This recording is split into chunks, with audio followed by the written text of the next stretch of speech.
Okay, this is Brent from TradeGuild.blogspot.com, November 27th, 2006.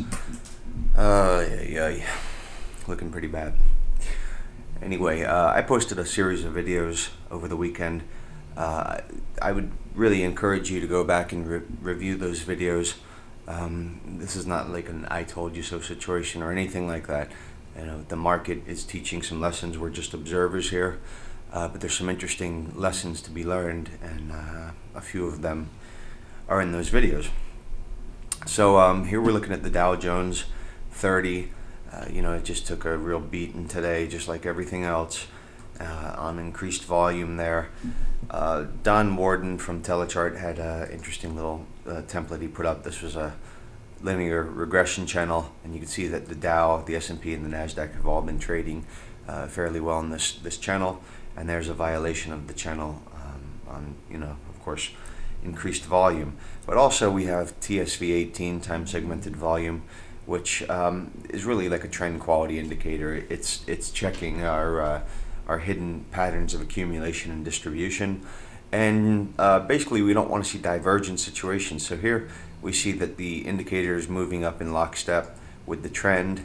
And then we get up here to our recent high, and we have a divergent situation there.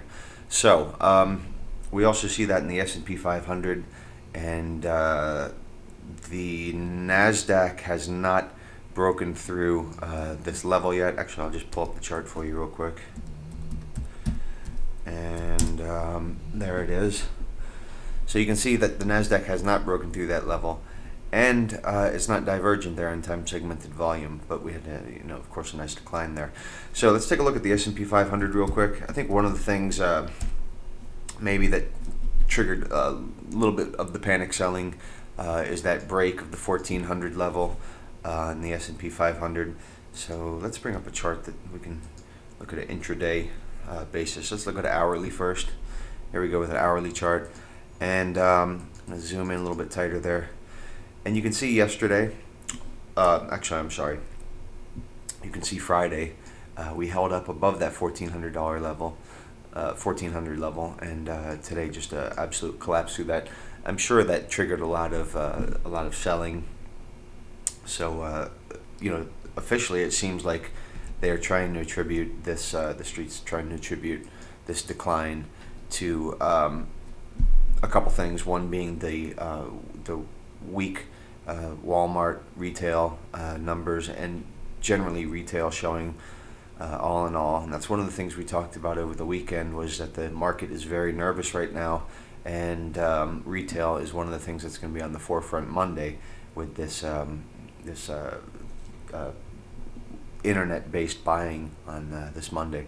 So I'm going to go ahead and pull up a chart of that S&P 500 on a daily basis. And what we were kind of talking about here in the last couple days of videos were these loss of momentum here. This long wick over here on this candle, this long wick on this candle.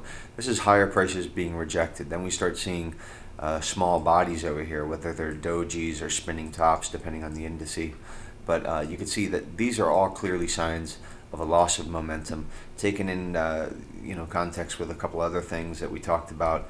One was the VIX. I'm going to go ahead and pull that up. This is the CBOE, Volatility Market Index, and you can see it spiked today, but on Thursday over here, actually on Wednesday over here, we closed at lows that we hadn't seen since 1994. So this indicates complacency in the market. This index has a inverse relationship with the market. So when it's at extreme lows, the market's usually at a top. Here you can see it, the volatility index is in white, the S&P is in red. So you can see over here we have an extreme low that corresponds with a market top, and the market coming down over here. Over here we have an extreme, over here let's say we have an extreme high, and this was the kickoff of our rally that began in this time period over here. So the VIX does have a inverse relationship, and it is a useful tool to gauge the market, but you have to be careful that you can't read into every single little spike and dip you're really looking for things that are out of the ordinary, like this big spike over here, like lows that we haven't seen since 1994. So this was on the video that I posted over the weekend. That's VIX. I think maybe I go into a little bit more detail. One of the other things that was weighing on the S&P today was the Goldman Sachs estimate for the S&P to be at a 4% gain from last Friday's close at September 2007. So that may have sparked a little bit of selling. Another thing that came into play was some talk about, well, obviously the weak dollar, which I showcased in over the weekend, and that post is something I really think you should take a look at. But I'm going to go ahead and pull up the dollar index, and we're going to take a look at that real quick. And let me see if I get this right. There we go, the US dollar index.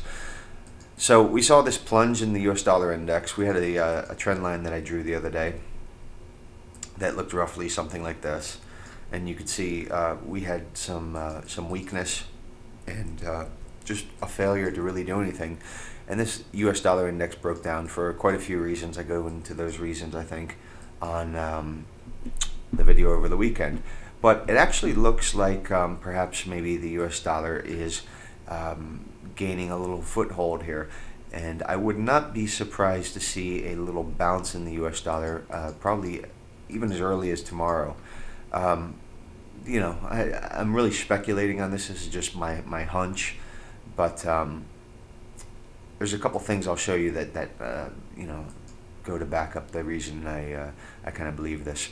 One of the things I think is interesting is if there's so much concern about the dollar being weak, you would expect to see some real weakness, I would think, in the bond market. So let's take a look at a 7 to 10 year ETF fund for bonds, and this is iShares Lehman 7 to 10 year Treasury bond ETF. Now let's take a look at what happened today. It's kind of interesting. We see here's a 5-minute chart. So we're going to take a look. We see this big gap down we had. Actually, yeah, that's a big gap down this morning. Okay, there it is. And the bond market just recovered all of those losses that were posted this morning. So I'm not so sure how worried people really were about the dollar. I think really this was probably just a time to take some profits. The market has had just a spectacular run, and I think there's some nervousness about some things, and people were locking in profits. So I'm sure the dollar plays a little bit into that, and we talked about that, and gold shares, everything doing well.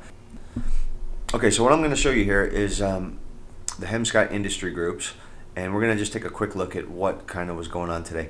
I have got a real neat sort that I got from Warden. Somebody had posted it on the Warden report, and it helps me just sort through to see what different industry groups have been doing in different time periods. So we're looking at a one-day time period right now, and we're going to take a look real quick. And toy and hobby stores was up today, and gold, of course, was up today, and trucking was up today. But more importantly, let me just do something real quick. Hold on. And we're going to look at a 5-day. And here we go. Here's the stocks that are the industry groups that led the market for the last 5 days. Copper was real big. And look what we have in copper here. We have this declining volume over here. We have a candle that looks a little bit like there's going to be some profit taking here. And let's take a look at silver. Same deal in silver, on heavier volume there. Gold, we have a loss of momentum there. Looks like maybe there's some profit taking coming in to play. And I'm wondering, you know, if these stocks are going to maybe sell off a little bit tomorrow. Okay, I'll be right back with one more video.